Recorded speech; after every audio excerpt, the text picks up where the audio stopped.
So we are 7 days into the year 2024. Neomonsters is still alive, still going strong. I thought it would be a fun idea to sort of talk through the year. What did 2023 look like for Neomonsters? And where is it heading in 2024? I know Killer Dog does like monster review videos, but I just thought I'd talk about the game. I think it's interesting to look back and see where we've come from, kind of where we are now. And so I made a list of all the updates that happened in 2023 and a list of sort of what I expect to see in 2024. So let's just jump right into it. The first big like content update of 2023 was actually back when they added the HP boost. So this is a new system. You can use these new items, Ores of Vitality, to get your monsters more health, basically. And I think it's super interesting because it lets you sort of customize your setup. There's some new stuff that's been actually super impactful. Like a lot of people are, let's see if I can find him here. They're HP boosting Sturgeonitis, who I don't have Ultra Evolved yet, but he should be in here somewhere. And basically what that means is now, I don't know where he is, but you get it. Now, like, you can't one-shot him necessarily because he has 1,000 more health. And I think it's a really cool direction. It adds some customization to your monsters, and it makes some new strategies new. So I thought that was a cool thing. Another thing they added was super epic bond quests. The only one I've done is Roseus, but just for people to get more Ores of Vitality, really. If we check the rewards list here, level 80, instead of getting the icon like you got for the legendaries, you'll get ore. You'll get an ore. So that just helps get people HP boosting. I think it's a cool system. After that, this was a smaller update, but they added like a light on the little square there. You can see on the bonus, so you can tell if your monsters have bonus. Just makes it a little quicker to look. They added a thing where you can disable auto battle. Is always off at the start of the battle. I have that toggled, but that's a new button from this year. They added a favorite monsters filter. I don't use this, but so I actually don't even know where it is. But you can, that's not it. You can, maybe you can't do it from list view, but you can filter by this. Oh yeah, you can filter by favorite right here. And if you have a monster here, you can star them right up here, and then they'll be your favorite. I don't do that just because I kind of have gotten so used to going to cost and scrolling through, and I kind of know where everybody is. But just a helpful way for people to find their monsters better. One of my favorite updates is the profile that they added. I think this is a fun, unique, again, customization thing that not a lot of people have, and it's fun to kind of show off some icons. I just put some ones that I'm proud of, like this was a 100 win streak in the tower and the occults. And I think this Grimoris icon and the Hell Mode one are awesome.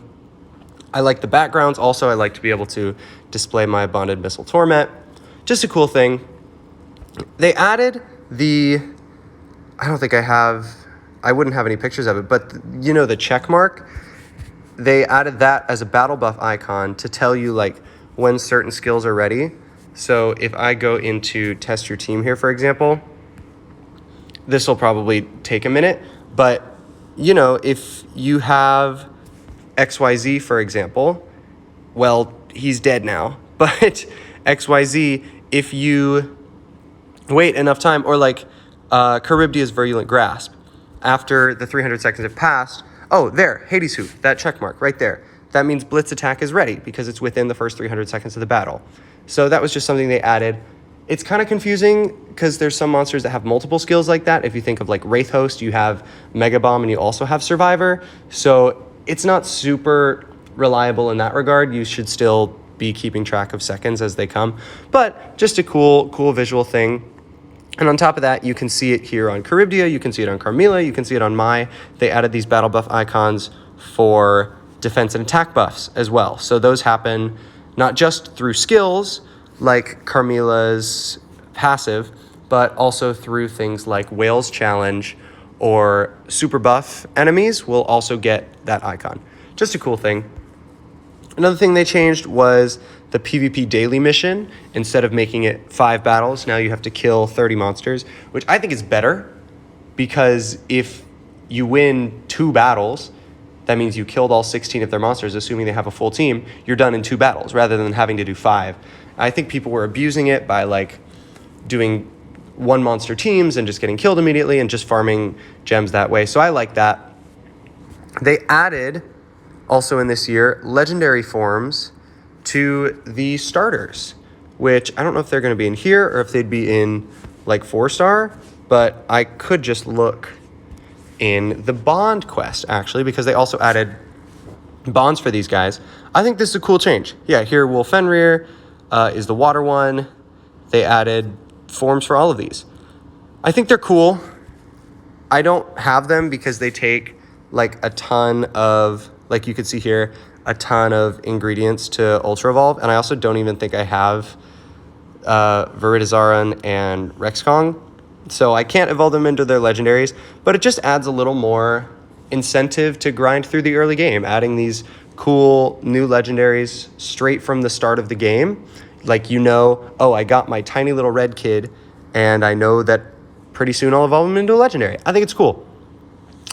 They also added a thing that I've been asking for like ever, but any monster you click on, let's just, for example, go to Terror Dragon. Now they just show the names of every form. It used to only be the form that you had, but I just think that's a great change. I think it always should have been like that because I like knowing the names. I just think it's cool.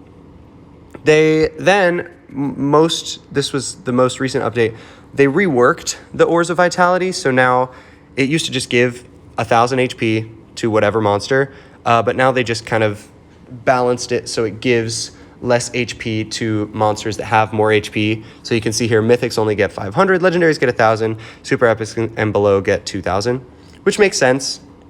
Like if you have Momo, who has 1 billion health, adding on 1,000 more to her makes it like even harder to kill. So I think it was a good change. And finally, the biggest update of this year, I think, is the stun rework. So if anybody doesn't know, basically, let's filter by stun. Basically, pretty much any stun skill now has this little addendum that says the monster stunned by the skill will be immune to stun until it gets a turn.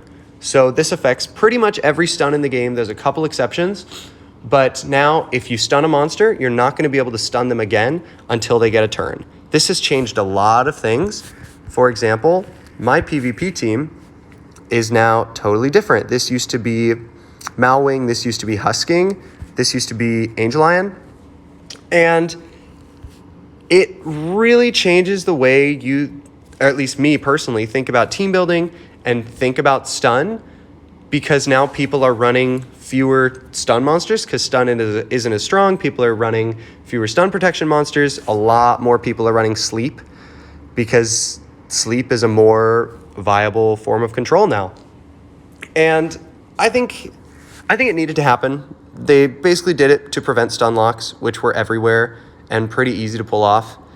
But it's made the game a little more interesting, I think. It's made some things harder. Bond Quest is harder. That's the biggest thing for me that I've noticed outside of PvP. But it was a change that I think was coming for a long time. And they finally did it. And now that's what the game is. So we just got to work with it. And those were all the updates in 2023. I think it was a good year. I think it was a cool year. And now let's talk a little bit about 2024. What do I expect in this year? I think the obvious answer is we're going to get more Mythics. They're churning them out still. This guy just came out like right with the new year. But especially with now the Fortune Shrine, which is, a couple years old now, but still pretty new. And now they're doing like this featured Mythic thing that they do in the Gold Egg. Mythics are becoming more and more available, and people are just going to keep going for them. And I think people are spending money on the game, and they're making money from the game. So I think that is something we can definitely continue to expect in the new year. This isn't something I expect, but it's something I want really, really bad as a Crystal Worm legendary, like a la Abyssal or Poseidon, because I just think it would be really fun. I don't need to say much more about that. I don't know what it would be, but I think it would be cool. They're not going to add it, but whatever. Another update that I would love to see in this coming year is, let me find a good example. I don't really have any good examples, do I? But I would love them to make, I'll just do it with Coliseum. I would love for them to make an update where if you click reset, you reset a team, it doesn't also reset the name. That's like such a, I know that's not how you spell Coliseum. That is one of the most annoying things in the world for me as somebody that makes videos and is changing teams a lot. It doesn't make sense why this happens, and I wish it didn't. No need to talk about that. Something else I think they're going to add, or just, okay, whatever. I'm predicting is a holy damage dealer, because we've been getting a lot of, let me filter by new. This actually probably won't tell me what I want to do, but like thinking about the recent holy monsters that they've added, I don't have any of the new ones really, but I'm trying to think. There was Gabriel, obviously was a big one, super defensive monster. I'm just totally blanking, but I think it's been a while since we've got a solid like holy damage dealer. These are kind of the two big ones. Moji was a pretty big one. Glorionyx was a pretty big one. Like Vulpink is new, relatively defensive monster, right? I think we're going to get a holy damage dealer this year. I really do. I also think we're going to get more Union. They've been pushing out Union monsters. Mantis Samurai was a big one. And who else? Sturgeonitis was a big one. So I think that's something we can definitely expect to see. Another thing that they've kind of been trending towards, let me see if I can find an example, is monsters that like turn monsters into other monsters. So think especially of Garden Fairy Rosa now, with this Blossom that turns them into that first form of Rosegeist. I think we're going to get more of this. I think this is really interesting. Think about monsters like Lime or the other Garden Fairy with the secret skill, Garden Fairy Floral Curse. The new anniversary guy, like replacing the monster with these token monsters. I think that's something we're going to see more of. Maybe not a ton, but I definitely think we're going to get one or two more monsters in the year that do that. I think it's a cool thing, and I would love to see more of it. It's fun to give your enemy team dead weight while also taking care of a monster. I just think it's a cool dynamic. Another thing I think we'll see is more early game reworks. What I mean by that, things like Mantis Samurai, things like the new legendary forms of those starters. Things like, if I can find him, you guys know what I'm talking about, this guy, Dulicon with the polymerization. I think we're going to get more stuff like this to kind of spice up the super early game a little bit. People that have gone through know it's a grind to get to, the late game, kind of where I'm at now. It's hard, and I think they're making it easier with additions like this, and I think we're going to get another one of those in the new year. We know this from the New Year's login, but this year I think we're going to get more and more backgrounds. This one, I don't remember where I got it. It might have been from I definitely know where I got it. It was from the Neo bag, the 20-star ticket one. I think we're going to get more of these. I like them. I think they're fun. I like this one. I don't remember where I got it. These are the two defaults. This was from the bag. Don't know where this came from, but I think it's cool. And we know there's a New Year's one coming. I think we're going to start getting them as prizes from events. I also think we're going to get a new event that's going to have a background as like the thing, These icons, some of the high-level completed events give icons, and I think we're going to start seeing backgrounds replace that, which I think is cool. It's fun.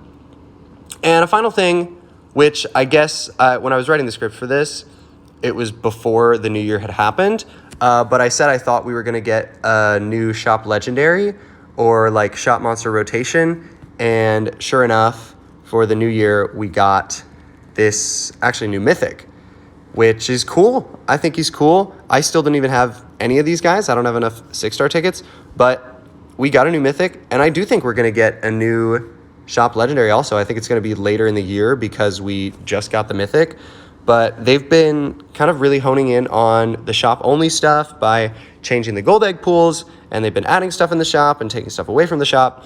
So I just think we're going to see some more new stuff in here as well.